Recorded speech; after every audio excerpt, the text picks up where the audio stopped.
Assalamualaikum warahmatullahi wabarakatuh. Kami dari kelompok 1 yang beranggotakan saya Almadi Rahayu dan Lutfia Rodatul Aisy. Di sini kami akan mempresentasikan materi tentang dasar-dasar klasifikasi dan keanekaragaman makhluk hidup. Materi pertama, pengertian dari klasifikasi. Klasifikasi makhluk hidup didasarkan kepada pemikiran para ahli dalam pengelompokan makhluk hidup sesuai dengan syarat internasional. Klasifikasi itu sendiri adalah pengelompokan aneka jenis hewan atau tumbuhan ke dalam kelompok tertentu. Klasifikasi modern berakar pada sistem Carolus Linnaeus yang mengelompokkan spesies menurut kesamaan sifat-sifat yang dimiliki. Ilmu yang mempelajari prinsip dan cara klasifikasi makhluk hidup disebut taksonomi. Tujuan klasifikasi makhluk hidup. Tujuan dari klasifikasi makhluk hidup adalah antara lain: yang pertama, mengelompokkan makhluk hidup berdasarkan persamaan ciri-ciri yang dimiliki. Kedua, mendeskripsikan ciri-ciri suatu jenis makhluk hidup untuk membedakannya dengan makhluk hidup dari jenis yang lain. Yang ketiga, menyederhanakan objek studi. Penyederhanaan objek studi sangat membantu dalam mengenali atau mempelajari makhluk hidup yang begitu banyak dan beraneka ragam sifat serta ciri-cirinya. Yang keempat, mengetahui hubungan kekerabatan antar makhluk hidup. Dan yang kelima, yang terakhir, yaitu memberi nama makhluk hidup yang belum diketahui namanya. Dasar klasifikasi makhluk hidup. Masing-masing makhluk hidup memiliki ciri-ciri yang membedakan dengan makhluk hidup yang lain. Tetapi ada beberapa makhluk hidup yang memiliki satu atau lebih persamaan. Jadi, dasar untuk mengelompokkan makhluk hidup adalah sebagai berikut. Yang pertama, berdasarkan persamaan. Dengan mengamati ciri-cirinya, maka kita dapat memasukkan bahwa ayam dan elang adalah golongan hewan, yaitu jenis aves atau burung, karena memiliki bulu, sayap, dan juga paruh. Yang kedua, berdasarkan perbedaan. Apabila kita mengamati perbedaan ciri yang dimiliki ayam dan elang berdasarkan jenis makanannya, maka ayam termasuk herbivora, sedangkan elang termasuk golongan karnivora, yaitu pemakan daging. Yang ketiga, berdasarkan ciri morfologi dan anatomi. Untuk mengetahui persamaan dan perbedaan dari makhluk hidup, pertama-tama yang dapat dilakukan adalah mengamati bentuk luar dari makhluk hidup tersebut. Misalnya, bentuk paruh dan jumlah sayap. Apabila hendak menggolongkan beberapa tumbuhan, maka yang dapat diamati adalah bentuk pohon, bentuk daun, bentuk bunga, warna bunga, dan lain-lain. Ciri-ciri inilah yang dinamakan ciri morfologi. Apalagi apabila kita mengamati dari ada tidaknya sel trakea, kambium, ada tidaknya berkas pengangkut, ada tidaknya sel kambium, ciri-ciri ini dinamakan ciri anatomi. Yang keempat, yaitu berdasarkan ciri biokimia. Sejalan dengan masa perkembangannya, untuk menentukan klasifikasi makhluk hidup selain berdasarkan ciri-ciri yang telah disebutkan di atas, bisa pula menggunakan ciri-ciri biokimia. Misalnya, jenis-jenis enzim, jenis-jenis protein, dan jenis-jenis DNA.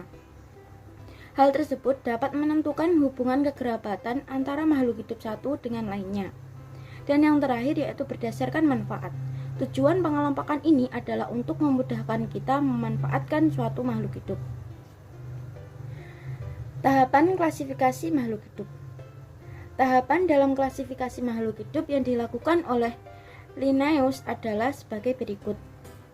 1. Pencanderaan atau identifikasi, yaitu proses mengidentifikasi atau mendeskripsikan ciri-ciri makhluk hidup yang akan diklasifikasi. Yang kedua, pengelompokan, yaitu mengelompokkan makhluk hidup berdasarkan ciri-ciri yang dimilikinya. Makhluk hidup yang mempunyai ciri-ciri yang sama dikelompokkan dalam satu kelompok yang sama yang disebut dengan takson. Yang ketiga, pemberian nama takson. Makhluk hidup yang telah dikelompokkan tadi selanjutnya diberi nama untuk mempermudah kita mengenal ciri-ciri suatu kelompok makhluk hidup tertentu. Urutan tingkatan takson. Linnaeus memperkenalkan hierarki atau tingkat takson untuk mengelompokkan makhluk hidup. Hierarki yang disebut takson itu berturut-turut dari tingkatan tertinggi atau umum hingga tingkatan terendah atau spesifik. Yang pertama yaitu kingdom atau kerajaan, yang kedua phylum untuk hewan, sedangkan untuk tumbuhan dinamakan divisi atau divisio. Yang ketiga klasis atau kelas, yang keempat ordo atau bangsa, yang kelima familia atau keluarga suku, yang keenam genus atau marga, dan yang terakhir yaitu spesies atau jenis. Keanekaragaman tumbuhan. Di dunia ini terdapat macam-macam tumbuhan dengan warna, bentuk, dan ukuran yang berbeda-beda. Banyak dari spesies tumbuhan tersebut dapat ditemukan di Indonesia. Banyaknya spesies tersebut tidak lain dikarenakan adanya perbedaan dan persamaan ciri pada tumbuhan. Dengan banyaknya spesies yang ada, maka para ahli mengelompokkan makhluk hidup berdasarkan persamaan dan perbedaan ciri makhluk hidup. Tumbuhan dimasukkan ke dalam kingdom plantae, dan di makalah ini nanti kita akan membahas tentang kingdom plantae yang berfokus tentang kingdom plantae. Ciri-ciri dari kingdom plantae tersebut adalah yang pertama memiliki zat hijau, daun atau klorofil. Yang kedua dapat membuat makanan sendiri atau autotrof kecuali tanaman parasit. Dan yang ketiga tidak dapat bergerak aktif. Yang keempat memiliki dinding sel, dan yang kelima memiliki vakuola sel yang besar. Tumbuhan dibagi menjadi dua, yaitu tumbuhan tingkat tinggi dan tumbuhan tingkat rendah. Tumbuhan tingkat tinggi diklasifikasikan menjadi beberapa divisi, yaitu yang pertama tumbuhan tidak berpembuluh. Tumbuhan tidak berpembuluh ini sendiri juga dibagi menjadi beberapa, yaitu yang pertama divisi Hepatophyta atau lumut hati, yang kedua divisi Anthocerophyta atau lumut tanduk, dan yang ketiga divisi Herophyta atau lumut daun. Tumbuhan berpembuluh. Tumbuhan berpembuluh dibedakan menjadi dua, yaitu tumbuhan tidak berbiji dan tumbuhan berbiji atau spermatophyta. Tumbuhan tidak berbiji ada beberapa, yaitu satu divisi Psilophyta atau paku purba, sering juga disebut dengan paku telanjang. Yang kedua divisi Lycophyta atau paku kawat. Yang ketiga divisi Sphenophyta atau Equisetophyta atau paku ekor kuda. Dan yang keempat divisi Pterophyta atau Polypodiophyta atau paku sejati. Sedangkan tumbuhan berbiji atau spermatophyta juga terdapat beberapa. Tumbuhan berbiji atau spermatophyta dibagi menjadi dua, yaitu tumbuhan biji terbuka dan tumbuhan biji tertutup. Tumbuhan biji terbuka atau Gymnospermae ada beberapa divisi, yaitu satu divisi Coniferophyta atau Pinus, yang kedua divisi Cycadophyta atau Pakisaji, yang ketiga divisi Ginkgophyta atau Ginkgo, yang keempat divisi Genetophyta atau melinjo. Sedangkan tumbuhan biji tertutup atau Angiospermae hanya ada satu divisi, yaitu divisi Anthophyta atau tumbuhan berbunga. Tumbuhan tingkat tinggi secara umum diklasifikasikan menjadi tumbuhan lumut, Bryophyta, tumbuhan paku Pteridophyta, dan tumbuhan berbiji atau Spermatophyta. Tumbuhan lumut atau Bryophyta. Ciri-ciri dari tumbuhan lumut yaitu bersel banyak serta berbentuk pipih, bersifat autotrof. Dini selnya terbentuk dari selulosa serta tidak mempunyai jaringan yang diperkuat oleh lignin seperti jaringan menguat pada tumbuhan tingkat tinggi. Pada semua tumbuhan lumut ada persamaan bentuk susunan gemetaniumnya atau antheridium ataupun archegonium, terutama susunan archegoniumnya. Sudah memiliki rizoid serta daun tapi belum memiliki akar, batang, dan daun sejati. Tumbuhan lumut tidak mempunyai pembuluh angkut sehingga proses pengangkutan dalam tubuhnya memakai sel-sel parenkim. Habitatnya di tempat lembab serta basah kecuali Sphagnum yang hidup di dalam air. Lumut tersebar di mana saja, dari daerah tropik hingga daerah tundra atau kutub. Pada tumbuhan lumut hanya ada pertumbuhan memanjang serta tidak tumbuh membesar. Dan ciri yang terakhir yaitu hidup secara berkoloni. Jenis-jenis dari lumut itu sendiri yaitu ada 3. Yang pertama Hepatophyta atau lumut hati, yang kedua Anthocerophyta atau lumut tanduk, dan yang ketiga Bryopsida atau lumut daun. Metagenesis atau pergiliran keturunan tumbuhan lumut adalah sebagai berikut. Yang pertama, tumbuhan lumut adalah generasi gametofit. Yang kedua, Antheridium dan Archegonium terletak di bagian puncak dari tumbuhan. Antheridium yang masak akan melepas sel-sel sperma. Yang ketiga, sel-sel sperma berenang atau pembuahan terjadi apabila kondisi lingkungan basah, menuju ke Archegonium untuk membuahi ovum. Yang keempat, ovum yang terbuahi akan tumbuh menjadi sporofit. Yang kelima, sporofit akan membentuk kapsula yang disebut sporogonium pada bagian ujung. Sporogonium masak akan melepas spora. Dan yang keenam, spora tumbuh menjadi suatu berkas-berkas yang disebut protonema. Yang terakhir, berkas-berkas ini tumbuh meluas dan pada tahap tertentu akan menumbuhkan gametofit baru. Nah, lumut ini juga memiliki manfaat. Beberapa manfaat lumut bagi kehidupan ialah sebagai berikut. Bisa menjadi obat hepatitis, menahan erosi dan korosi tanah, meningkatkan sumber air, bahan pembuatan obat mata, menjadi bahan pembuatan kapas atau sphagnum, penyerap polutan atau CO2 untuk fotosintesis, penyedia oksigen.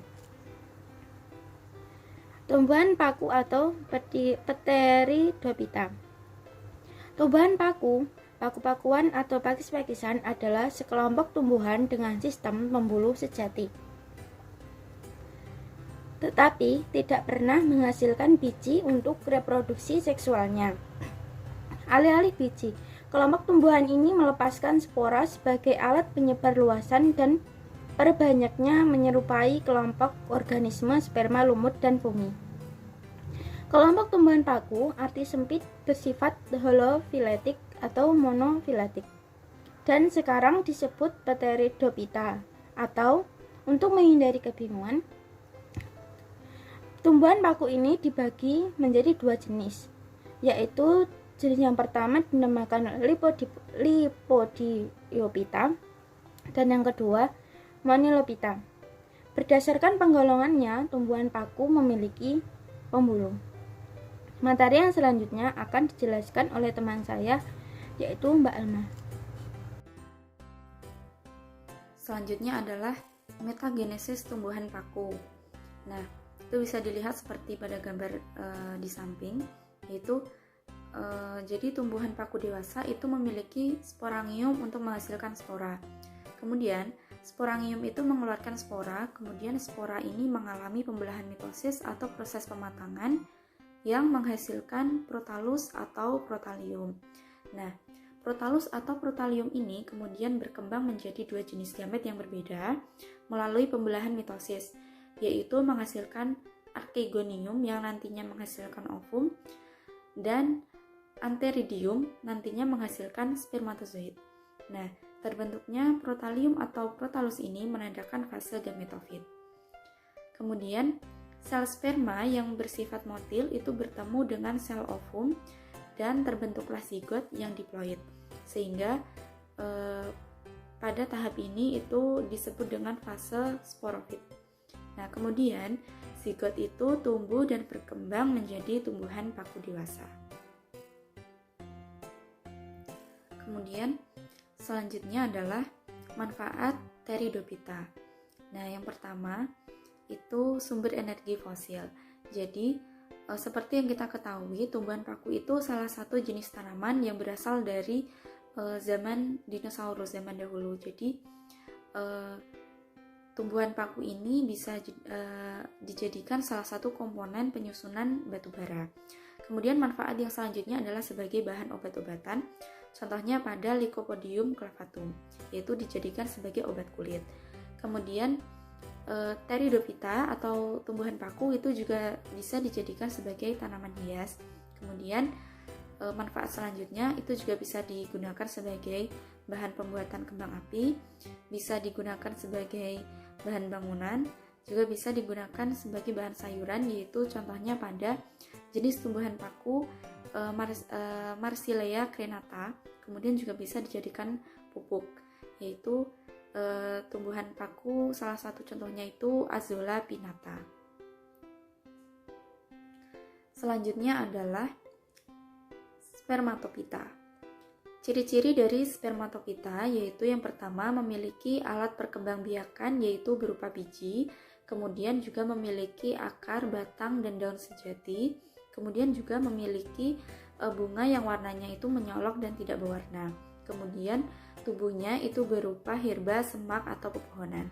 Nah, spermatophyta itu dibagi jenisnya itu menjadi dua, yaitu Gymnospermae dan Aniospermae.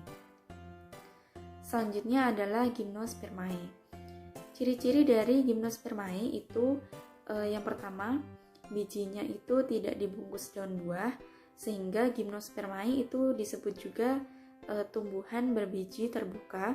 Kemudian juga ciri-ciri berikutnya memiliki jaringan pembuluh angkut, yaitu ada xilem, ada floemnya.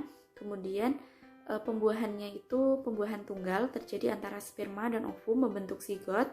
Kemudian ciri-cirinya serbuk sari itu dan bakal biji itu tersimpan di strobilus.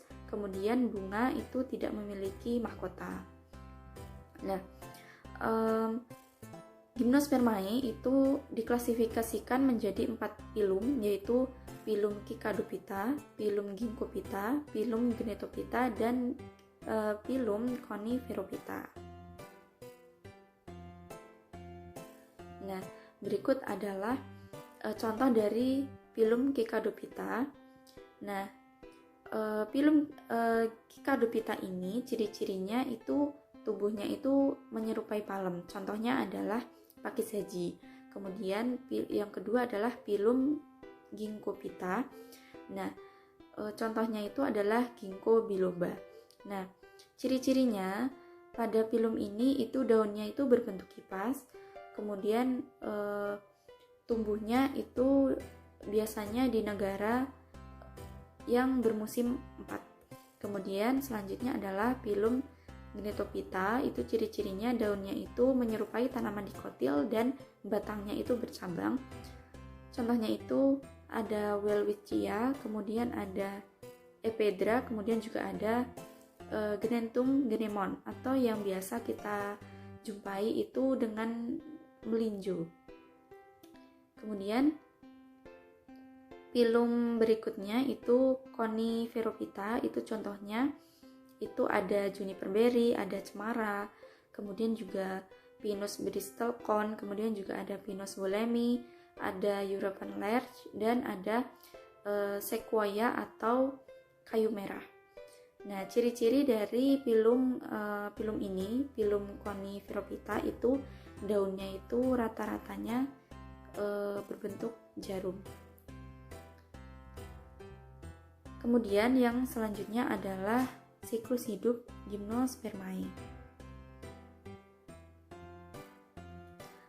Alat perkembangbiakan pada tumbuhan Gymnospermae itu berupa strobilus jantan dan betina. Nah, strobilus ini itu dapat terletak pada salah satu pohon ataupun terpisah di pohon yang berbeda. Nah, di dalam strobilus jantan itu terdapat yang namanya mikrosporangium yang mengandung sel induk mikrospora yang akan menghasilkan mikrospora melalui pembelahan meiosis. Kemudian pada strobilus betina yang bagian kanan pada skema di gambar itu menghasilkan megaspora. Selanjutnya mikrospora itu berkembang menjadi serbuk sari dan megaspora itu berkembang menjadi ovum. Kemudian fertilisasi pada Gymnospermae itu fertilisasi tunggal karena spermatozoidnya itu membuahi ovum. Nah, dari peristiwa tersebut dihasilkanlah zigot yang nantinya berkembang menjadi embrio di dalam biji. Nah, biji pada Gymnospermae itu merupakan biji terbuka. Biji ini kemudian dapat tumbuh nantinya menjadi tumbuhan baru. Selanjutnya adalah manfaat gimnospermae. Itu yang pertama, itu bisa sebagai tanaman hias, contohnya ada Ficus spesies atau Pakisaji, kemudian juga ada Tuja, kemudian juga ada Araucaria cupressus. Kemudian juga bisa sebagai bahan obat-obatan, contohnya Abies balsamea. Kemudian juga bisa digunakan sebagai bahan makanan, yaitu contohnya Datum gerimon. Kemudian juga bisa digunakan sebagai bahan industri kertas, contohnya Pinus mercusi atau pohon pinus. Kemudian juga bisa digunakan sebagai bahan kayu bangunan, contohnya adalah sequoia atau kayu merah. Kemudian gimnospermae itu juga bisa sebagai obat suplemen, contohnya ginkgo biloba itu digunakan untuk suplemen penambah daya ingat. Selanjutnya adalah Angiospermae. Nah, Angiospermae itu ciri-cirinya itu bijinya itu dibungkus daun buah atau bisa disebut dengan tumbuhan berbiji tertutup. Kemudian pembuahannya itu ganda, yaitu inti sperma 1 dengan ovum itu membentuk zigot, sedangkan inti sperma 2 itu dengan inti kandung lembaga sekunder itu membentuk endosperm. Kemudian Angiospermae itu memiliki bunga yang sempurna. Nah, Angiospermae ini diklasifikasikan menjadi dua, yaitu tumbuhan monokotil dan tumbuhan dikotil. Tumbuhan monokotil itu merupakan tumbuhan yang berbiji berkeping satu, kemudian akarnya serabut, batangnya itu tidak bercabang, kemudian tidak memiliki kambium, kemudian bunganya itu kelipatan 3, kemudian tulang daunnya sejajar, kemudian tipe berkas pengangkutnya itu kolateral tertutup. Kemudian pada tumbuhan dikotil itu ciri-cirinya itu memiliki biji yang berkeping 2, yaitu D2, kemudian akarnya itu tunggang, kemudian batangnya bercabang, kemudian juga punya kambium. Kemudian tipe berkas pengangkutnya itu kolateral terbuka. Kemudian dikotil ini berdaun tunggal atau majemuk. Kemudian kelipatan bunganya itu 4 atau 5. Kemudian tulang daunnya itu menyirip atau menjari. Selanjutnya adalah struktur bunga. Nah, bunga itu merupakan alat perkembangbiakan generatif atau perkembangbiakan seksual pada tumbuhan berbiji tertutup atau Angiospermae, di mana organ reproduksinya itu berupa benang sari pada bunga jantan dan putik itu pada bunga betina. Nah, gambar di samping adalah struktur bunga ya, bagian-bagian bunga.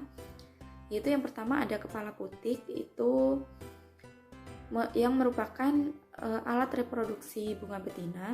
Kemudian yang kedua itu ada nomor 2 itu ada tangkai putik, yaitu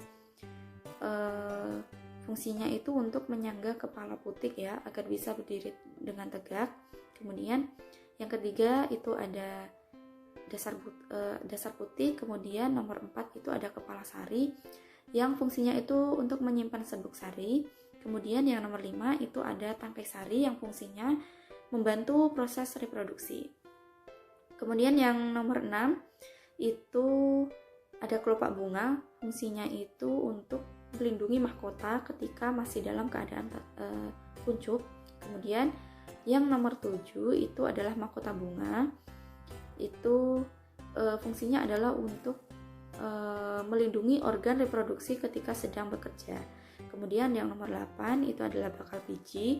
Nah, fungsinya adalah sebagai tempat di mana sel-sel telur itu bertemu dan dibuahi oleh serbuk sari. Kemudian yang terakhir yang nomor 9 itu ada tangkai bunga. Fungsinya itu sudah jelas, yaitu sebagai penyokong cabang bunga.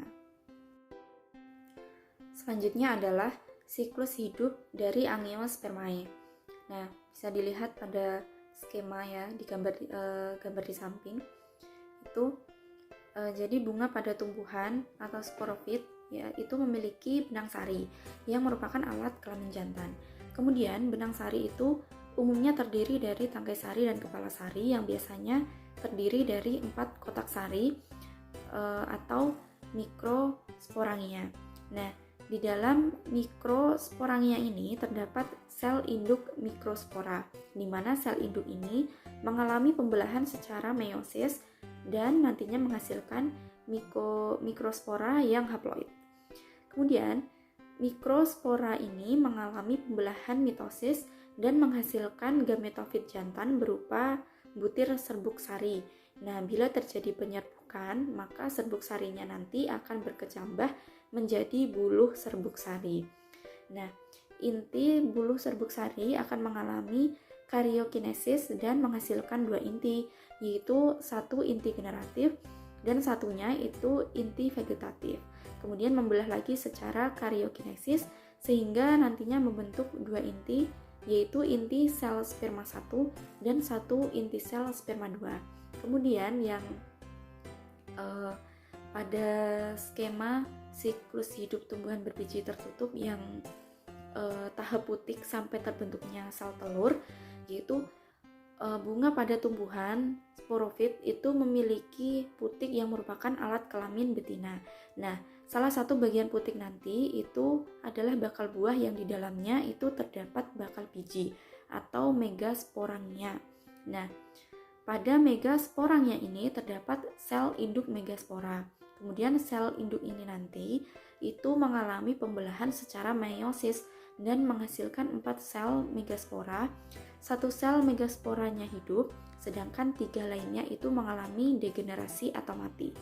Kemudian, megaspora yang hidup nanti akan membentuk gametofit betina atau disebut juga kantung embrio. Nah, inti sel dari kandung embrio ini nanti itu membelah 3 kali berturut-turut secara mitosis, menghasilkan 8 inti yang akan tumbuh menjadi 1 ovum, yaitu sel telur, 2 sinergit, 3 antipoda, dan 2 inti polar yang bersatu, disebut inti kandung lembaga sekunder. Nah, sinergit dan antipoda adalah inti cadangan yang akan menghilang setelah terjadinya pembuahan. Ilmuwan itu belum bisa mengetahui fungsi spesifik dari sinergit dan antipoda sehingga masih diteliti sampai saat ini. Kemudian selanjutnya adalah tahapan pembuahan sampai membentuk biji. Nah, pada Angiospermae, tumbuhan pembuahan ganda seperti dijelaskan berikut ini. Yaitu pembuahan pertama itu terjadi antara sel telur itu dengan sel sperma 1 yang nantinya menghasilkan zigot. Yang ini nanti adalah fase diploid. Sifatnya itu diploid sehingga nanti zigot itu akan berkembang menjadi embrio. Kemudian pada pembuahan yang kedua itu terjadi pada inti kandung lembaga sekunder dengan sel sperma 2 yang menghasilkan endosperma yang sifatnya nanti triploid dan berfungsi sebagai cadangan makanan bagi embrio. Nah, kemudian embrio, endosperma, dan selaput biji itu nanti akan membentuk yang namanya biji. Kemudian ovarium akan berkembang menjadi buah yang mengandung biji dan membantu pemencarannya. Nah, biji yang terletak di tempat sesuai akan tumbuh menjadi tanaman atau menjadi sporofit baru, dan siklus Angiospermae ini akan terus berulang seperti yang sudah saya jelaskan tadi. Kemudian selanjutnya adalah manfaat dari Angiospermae. Angiospermae ini itu yang pertama bisa menjadi bahan panganan, yaitu contohnya adalah carica papaya atau pepaya, kemudian juga ada Solanum tuberosum atau kentang. Kemudian yang kedua itu bisa sebagai bahan sandang, yaitu contohnya pada Gossypium species atau yang bisa kita sebut dengan kapas ya. Kemudian selanjutnya adalah sebagai bahan bangunan, contohnya itu adalah Tectona grandis atau yang biasa kita sebut dengan pohon jati. Kemudian manfaat Angiospermae ini juga bisa sebagai sumber lemak, yaitu pada tanaman Cocos nucifera atau kelapa. Kemudian selanjutnya juga bisa menjadi bahan obat-obatan, yaitu Eucalyptus alba atau yang biasa kita sebut dengan kayu putih. Kemudian Angiospermae itu juga bisa menjadi sumber protein, yaitu contohnya pada Phaseolus radiatus atau kacang hijau. Kemudian juga bisa menjadi penyegar dan juga penyedap. Itu contohnya itu Eugenia aromatica atau yang biasa kita sebut dengan cengkeh, dan juga Camellia sinensis itu atau yang biasa kita sebut dengan teh. Kemudian juga yang terakhir, manfaat dari Angiospermae itu juga bisa menjadi sumber karbohidrat. Contohnya adalah Oryza sativa atau tanaman padi. Baiklah, sekian presentasi dari kelompok kami. Apabila ada salah kata atau kurangnya penjelasan, itu kami mohon maaf yang sebesar-besarnya. Wassalamualaikum warahmatullahi wabarakatuh.